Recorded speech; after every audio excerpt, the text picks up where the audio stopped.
members of the media, Trinidad and Tobago, all viewers listening and viewing live on Facebook, good morning, Happy New Year 2019. I'll take this opportunity on behalf of the Trinidad and Tobago Police Service to wish you all a safe, productive 2019.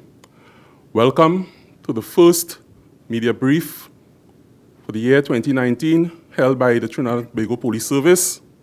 My name is Michael Jackman, Assistant Superintendent, Corporate Communications Unit and Public Information Officer for the TTPS. Today I have with me Sergeant David Swanson of the Firearms section of the TTPS. And he is here to really brief persons in relation to their responsibilities relative to applications for firearms and, of course, the responsibilities of the Trinidad and Tobago Police Service, led by Commissioner of Police Gary Griffith. Sergeant David Swanson. Pleasant morning and Happy New Year. My name is Sergeant David Swanson, as previously mentioned, from the Firearms section of the Trinidad and Tobago Police Service. The purpose of this media briefing today is to outline some adjustments in the approach of management at the Firearms section of the Trinidad and Tobago Police Service, and to ensure the efficacy of the Office of the Commissioner of Police in going forward. The Firearms section of the TTPS manages the processing of applications submitted by citizens of Trinidad and Tobago, or in some instances, foreign nationals, who may wish to obtain licenses to use or carry firearms and ammunition, or any other transaction with regards to firearms, and including air rifles, ammunition, explosives, and any restricted weapon entering the country.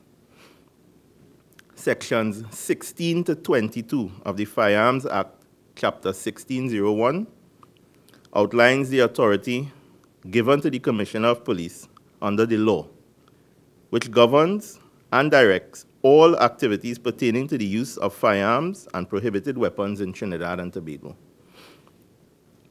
Section 16, in particular, deals with the granting of provisional licenses and firearm user's license. Section 17 deals with the general provisions for the granting of such licenses. Section 18 deals with the granting of a firearm user's employee's certificate. Section 19 deals with the general provisions for the granting of such certificates. Section 20 deals with the applications where persons who are already the holder of a firearm user's license, and they may wish to vary the conditions under which the initial license was granted.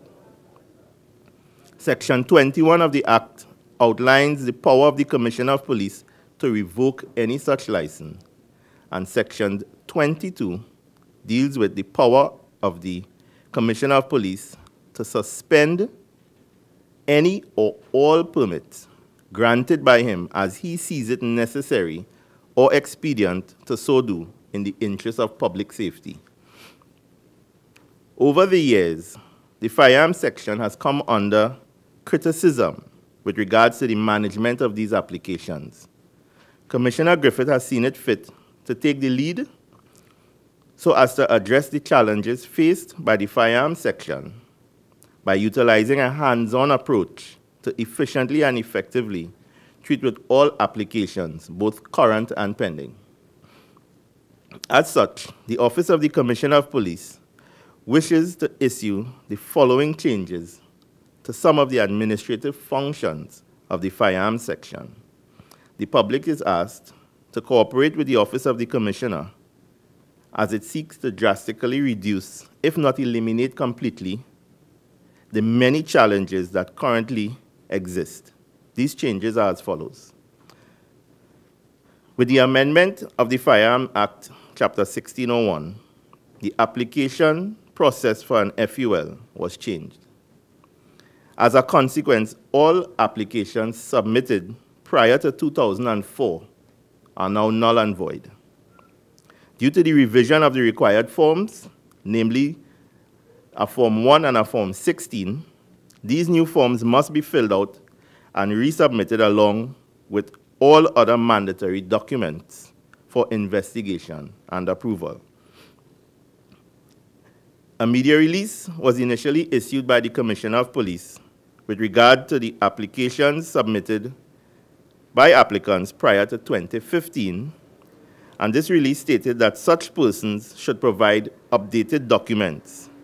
There has since been an adjustment to that release, which now supersedes the previous statement, and it is as follows.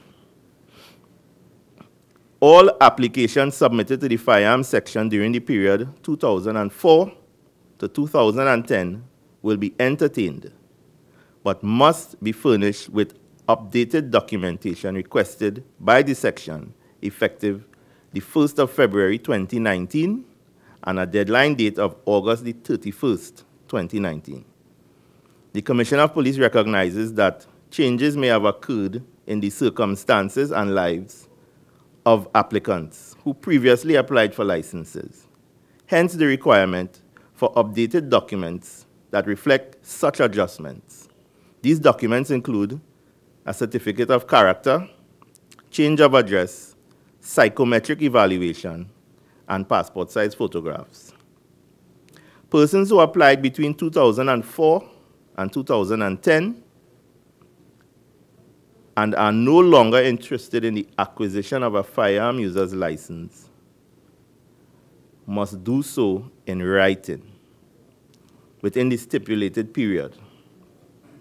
If applicants do not inform the Office of the Commissioner that they are not interested or no longer interested in acquiring a firearm user's license, their applications will be deemed null and void. There will be an increase in the staff at the Firearms section to manage the backlog of these applications. The Firearms section will become fully computerized, and access to information will be limited to staff processing the necessary clearance so as to enable a greater level of confidentiality. All communication, be it confirmation of receipts, dates, and requests for additional information between applicants and the section will be electronically recorded via email. There will be an increase in the amount of ammunition that holders of FULs can have in their possession within a year, and that has gone from 25 rounds of ammunition to 40 rounds of ammunition. So persons will now be required, if they so wish, to vary their current firearm users' licenses to increase their rounds from 25 to 40. The Firearms section will be attending to queries from members of the public on Mondays, Wednesdays, and Thursdays between the hours of 9 a.m. and 2 p.m. It should be noted, however, that information on firearm applications or any other information coming out of this section will be given to the applicants only. There are some new adjustments to the air rifle industry, and the following regulations are as from this date moving forward. The importation and sale of air rifles are to be executed by firearm dealers only. All existing import permits that are in the possession of private citizens are now deemed null and void. All firearm dealers would be required to have strict control over the sale of air rifles and proper records kept with details of the sales to these private citizens. The sale or transfer of air rifles must be brought to the attention of the Commissioner of Police. All air rifle associations or clubs must be registered and authorized by the Commissioner of Police. And all air rifle clubs or associations must have a certified range officer and must adhere to the range safety rules set out by the Police Academy. Persons found with air rifles in their possession without the relevant permission shall have such items seized. and with immediate effect, the importations of crossbows are restricted. The Office of the Commissioner of Police will be engaging the Office of the Comptroller of Customs and Excise Department to address the current changes that have been made. And cooperation and collaboration between these two entities is integral to ensure that these new regulations are adhered to. Additionally, it must be made clear that the second division officer in charge of the firearms section or any other first division officer or second division officer does not have the authority to grant any FULs. That authority solely lies with the Commissioner of Police, and it must also be clearly stated that there is no cost attached to the application for or granting of an FUL, with the exception of the annual license fee. Applicants are asked to report any requests for payment to secure the grant of a firearm user's license to the Office of the Commissioner of Police, the second division officer in charge of the firearms section, or the Professional Standards Bureau. And of course, members of the public are aware that they can contact the Commissioner at 482 Gary, and he responds accordingly to all incoming messages to him. Thank you, and that's the end of the brief.